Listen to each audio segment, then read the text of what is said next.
with us on the show. Sandip, morning. Let's get in your take then. First up, as to what the outlook is on the markets overall after last week's move. What is it that you're penciling in, and which are the sectors that you believe will be under pressure? I think markets are fine after the recent correction, especially on the large cap side, where we've seen a decent cut in many of the companies. And because of FII outflows, some of the companies which have done well, they have also taken the brunt of the down cycle. So I think right now, risk reward seems to be favorable for large caps, at least. On the mid and small caps, some stocks might be okay, but overall the valuations are still a bit high. So that's where we have to be more careful. Where within small and mid cap, Sandeep, do you feel that they've come into value zone? I think among the sectors which have reported earnings, if we look at it and break it down, then we've seen that many of the capital good construction, some of so these kind of companies, etc., have reported decent outlook and of growth, and many of these stocks have also corrected substantially from the top. So I think that's where some value could lie after a 15, 20, 30% kind of correction. On the consumer side also, as things will bottom out, I think, after another 5-10% correction. So I think that's where also we will be looking for opportunities.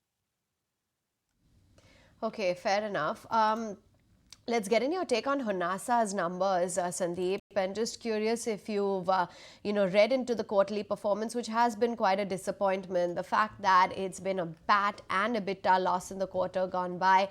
Of course, they have this time around attributed to the higher than expected inventory correction. But given that they're talking about now, re-strategizing their going down the line, what's your outlook on Honasa? I think before coming to Honasa, I think this also raises a bigger question of how IPOs come out, where in the quarter before the IPO and immediately the quarter reporting immediately after the results, the companies can just pump in inventory into the system, show high primary sales, and just show results which actually don't reflect a true picture of the demand environment. And I think there is something that needs to be addressed at some level, how, I don't know, maybe at the merchant bankers level or the regulators level. But that said, the fact that there were huge inventories lying in the system, products were not moving, was a well-known fact in the market. But most of the analysts were not catching on because they tend to just follow what the management says.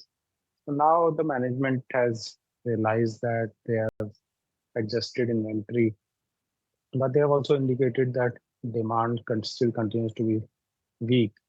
And although they have indicated the inventory correction is more or less done, there might still be some more around the corner. We need to watch for 1 or 2 quarters, see if the correction is happening properly and whether new product categories are coming up, which is accelerating growth, because the demand growth seems to have ebbed for this company very fast in terms of since before it's become very large. So I think that raises concern whether the premium valuations, even at this price after the correction, the valuations are very high relative to the earnings what they are going to deliver. So I would think it remains a avoid in the near term. Whether it can become a buy, we'll have to see. Sandeep, you were talking about cap goods. Where within cap goods, other than, the large caps, are you finding value? So I think capital goods, mostly the companies are on the larger side. So even companies, let's say, who could be relatively smaller, like Thermax, Praj Industries, etc., they have also indicated very strong growth outlook for the next 1 or 2 years, given the traction that they are seeing in potential order books, etc. So the stocks are not, let's say, cheap in the like you are not getting them extraordinarily cheap, which is also difficult to get these stocks extraordinarily cheap when the cycle is good. So I think people need to time entries as and when they are comfortable. But many of so these two immediately came to mind. There might be a few others also. Okay. Sandeep, are we reaching that point of convergence where the excesses in the US market, they will start easing out, which is US markets after this so-called Trump rally has to come down, and excesses in the Indian market, which is the oversold conditions, they will start normalizing. So we could be in for a convergence now. So Indian markets seem to be oversold for sure, at least as I've been maintaining in the near term, more on the large cap side, with some opportunities coming in the mid and small caps also. Uh, but whether US markets will suddenly start falling and that's the reason why Indian markets will do better, I don't think that is more a logic, because the US market is so huge that people selling into India to buy US, that by itself is an extremely fallacious argument. That doesn't happen. The, the, it can Indian selling could be one because of uh, tax issues, tax increases which some foreign investors don't like, or uh, general reduction in equity allocation or reallocation into other emerging markets. But money from India going to the US is, I think, totally, it's not a logical argument. Okay.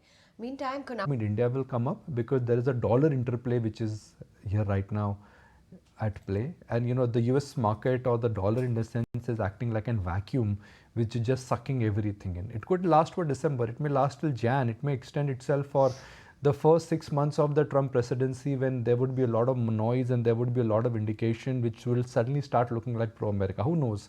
But Sandeep, fair to say, till the time dollar does not peak out, this painful FI outflows will be a ugly reality. Actually, if you see, Nico, FI outflow started from India even before the dollar started rallying. So the reasons obviously are being attributed to that, but I think it's more to do with the fact that Indian valuations went very high, and then there were tax changes with some FIs did not like, etc. So yes, a dollar index, strengthening dollar index always tends to be negative for emerging market assets, and that's played out. So whether the dollar will reverse or not, or remain strong, is premature to say, because if you see previous tenure of President Trump, uh, at some phases he said that we want a strong dollar, and at other times they said that dollar is too strong and that's hurting the US economy and our competitiveness. So which way the overall stance will go, that we'll get to know maybe over the next 2-3 months only. But I think when fund outflows happen, and so when there was euphoria, then we did not have to be euphoric. And when there is a sell-off, which has taken markets down to a lot percent, and if it moves down another 2-3%, so I think these are good levels at least to come into large caps. I don't think we should be too focused on funds flow. Funds flow can reverse anytime. Your list includes L&T, Reliance, and Mahindra and Mahindra. Anything else from the large cap space which could be added into that basket, Sandeep? So I think Bharti also could come in. So that could be four. And so I think these four at least should be okay. And then also potentially look at consumer stocks like HUL, etc. If they can go down to 2,200 kind of levels. Cap, last I think we discussed Wonderla 2 months ago, if my memory serves me right on air. Yeah, so Wonderla is a good stock with no immediate triggers. So it's something which I think can be accumulated slowly or whenever there are dips due to markets, because the longer term story is extraordinarily good. The near term is a bit hazy because of uh, near term there was a slowdown due to weather impacts, etc., which could pick up going forward. They are the only real player in the Indian amusement park industry with a great capability of designing and installing their own rides. And they are going to get into many more cities over the next few years. And going out, spending entertainment is going to be big in India over the next few years. So it's more a story like that. So I think it will be a good wealth creator over for long-term investors. Anything else from the mid-cap space, Sandeep? I'll be specific here because since we're talking stocks and for the first time I've heard you say that अरे mid-cap में value आ रहा है. I think that line has been missing from you from last 1 year.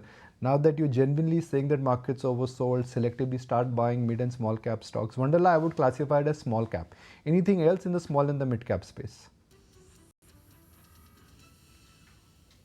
Other than that, it won't be exactly small cap or mid cap, but I think IDFC Bank is a large cap, but then it's fallen around 35-40% from the top.